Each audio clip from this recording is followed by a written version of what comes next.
Hi friends, ನೋಡಿ ನಾನು ಇವತ್ತು ಮಾವಿನ ಹಣ್ಣು ಮತ್ತು ಬಾಳೆಹಣ್ಣು ಹಾಕಿ ಶೀಕರಣೆ ಮಾಡ್ತಾಯಿದ್ದೀನಿ. ತುಂಬ ಟೇಸ್ಟಿಯಾಗಿರುತ್ತೆ. ಒಂದ್ಸಲಿ ಟ್ರೈ ಮಾಡಿ. ಇವಾಗ ಬನ್ನಿ ಮಾಡೋಣ. ನೋಡಿ ಫ್ರೆಂಡ್ಸ್, ಮಾವಿನ ಹಣ್ಣು ಅರ್ಧ ಕಟ್ ಮಾಡಿ ಇಟ್ಕೋಬೇಕು. ಇವಾಗ ಇದು ಶೀಕರಣೆ ತುಂಬ ಟೇಸ್ಟಿಯಾಗಿರುತ್ತೆ. ನೋಡಿ ಹಿಂಗೆ ಕಟ್ ಮಾಡ್ಕೊಂಡು ನೋಡಿ ಹಿಂಗೆ ಮಾಡಿಕೊಂಡ್ರೆ ಸಾಕು. ನೋಡಿ ಹೀಗೆ ಮಾಡ್ಕೊಳ್ಳೋದು. ನಾನಿಲ್ಲಿ 4 ಮಾವಿನ ಹಣ್ಣು ತೊಗೊಂಡಿದ್ದೀನಿ. ನಿಮಗೆ ಈ ಸೀಸನಲ್ಲಿ ತುಂಬ ಟೇಸ್ಟು ಮತ್ತು ಸ್ವೀಟಾಗಿರೋದು ತೊಗೊಳ್ಳಿ.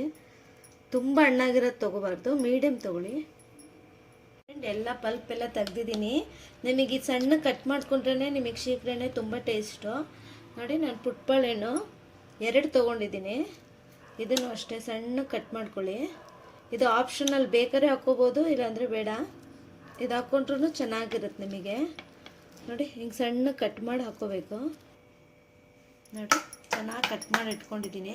ಒಂದು ಸ್ವಲ್ಪ ಸ್ಪೂನಲ್ಲಿ ಹಿಂಗೆ ಪ್ರೆಸ್ ಮಾಡ್ಕೊಳ್ಳಿ.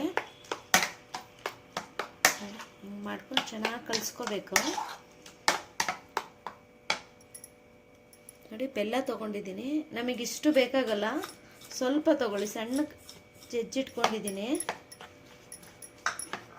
ಮಾವಿನ ಹಣ್ಣು ಸ್ವೀಟಾಗಿದ್ದರೆ ಸ್ವಲ್ಪ ಸಾಕು, ಸ್ವಲ್ಪ ಹುಳಿ ಇದ್ದರೆ ಸ್ವಲ್ಪ ಜಾಸ್ತಿ ಬೇಕಾಗುತ್ತೆ. ಇದು ಸ್ವೀಟಾಗಿದೆ ನೋಡಿ.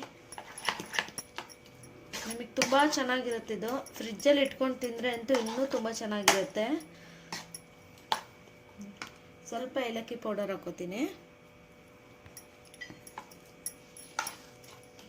ನೋಡಿ ರೆಡಿ ಆಯಿತು ಮಾವಿನ ಹಣ್ಣಿನ ಶೀಕರಣೆ. ತುಂಬ ಚೆನ್ನಾಗಿರುತ್ತೆ.